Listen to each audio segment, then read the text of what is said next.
I'm going to walk from my hotel in the center of Cape Town to the Castle of Good Hope. And on the background of the walk, I will talk a little bit about my experiences here and try to help you answer a question of if you should visit or not, in case you are considering it. Today is the last day of my trip to Southern Africa, which is usually defined as the 9 countries in the southernmost part of the continent: Angola, Botswana, Lesotho, Mozambique, Namibia, South Africa, Swaziland, Zambia, and Zimbabwe. The region has some spectacular wildlife, nature, history, and in many cases poverty and crime. Except for Angola, I have visited all of them, even though some of them only very briefly. This is actually my third visit here over the last 20 years or so. So you can see clearly what my opinion is. Why would you visit the region or the country? Well, it may be wildlife, it may be nature in general, food and wine, people and culture, beaches, activities like whitewater rafting, bungee jumping, and so on. But what should you consider before going? That's a question, isn't it? Along with time and money, the main question is probably, is South Africa dangerous? And certain parts of South Africa are more dangerous than others. For instance, some game reservations, that is, safari destinations, tend to be safer than big cities and remote, isolated places. The US government had assessed Pretoria, Johannesburg, Cape Town, and Durban as being critical threat locations for crime.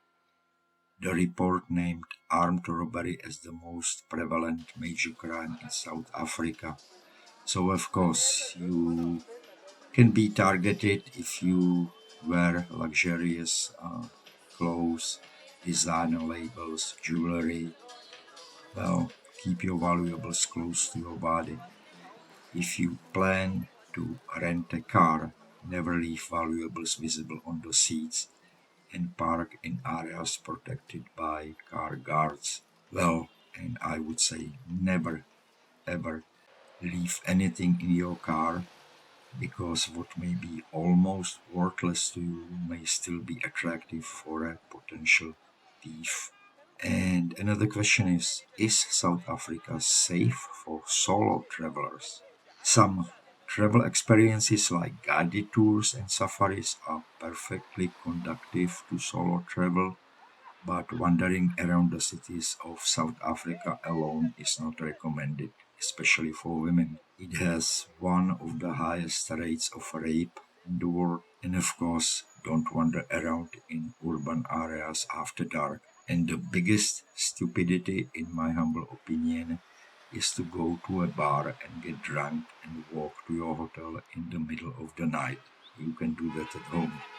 You probably can get to the hotel here and at night if you are drunk, but you can probably say goodbye to your valuables. I personally have been a target of thieves in a grocery store and in a church of all places, and I'm extremely careful with my money and valuables, so the thieves didn't get anything, but you may not be so lucky. And I would also highly recommend do not drive at night because of the poor roads. Conditions at some places are terrible, wildlife and people crossing the roads, crime, and it is also better to see where you are going. Don't rely blindly on GPS. Also, never buy anything from street vendors if you stop at a red light. Most of them are probably okay, but you don't want to test it. And that was an advice I got from a local, because I never buy anything when I stop at a red light, regardless of the country. Alone or not, visitors should avoid walking through the poor parts of South Africa's urban areas, especially at night. Always be aware of your surroundings and travel in groups whenever possible. Almost 6 million people visited South Africa in 2022. Most of them are from or were from other African countries. They came for work, business, to study as well.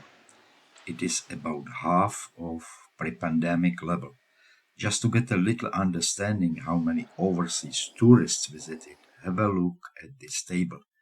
United Kingdom 400,000, US 300,000, Germany quarter mil.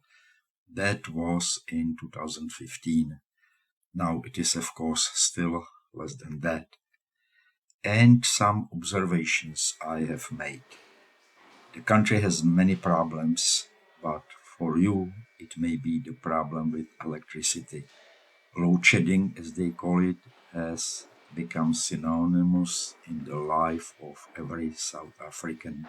For more than 10 years, I think, the country's power utility, Eskom, has been implementing a complicated system of rolling blackouts on a rotating schedule. What does it mean for you? Well, it may mean if you are staying in a small hotel or lodge, electricity will be cut off 2, 3 times per day and night for several hours. So you will only have emergency light in the room, no AC, no electrical appliances, no Wi-Fi, and so on. Having said that, bigger hotels and many small places have their own power generators on the premises, which make a significant noise. So, if you like to sleep at night, ask before you get a room where the generator is and try to get a room as far away as you can. And you cannot pump your own gas or petrol into your car. An attendant will do it for you. And they will clean your car windows, check your oil, check tire pressure, whatever you want. Don't forget to tip them. They are usually young people doing that, and unemployment is sky high in Africa and in South Africa.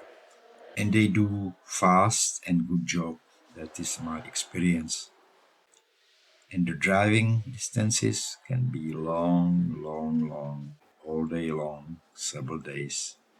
Check your map before you go and check how much gas you have in the tank if you are driving, and buy some snacks for the long drive. If you go with a travel agency on organized tour, forget about what I have just said. All you worry about is when will the next meal be. So, enough rambling for today. I hope you found it at least a little bit interesting. Thank you and goodbye. See you next time.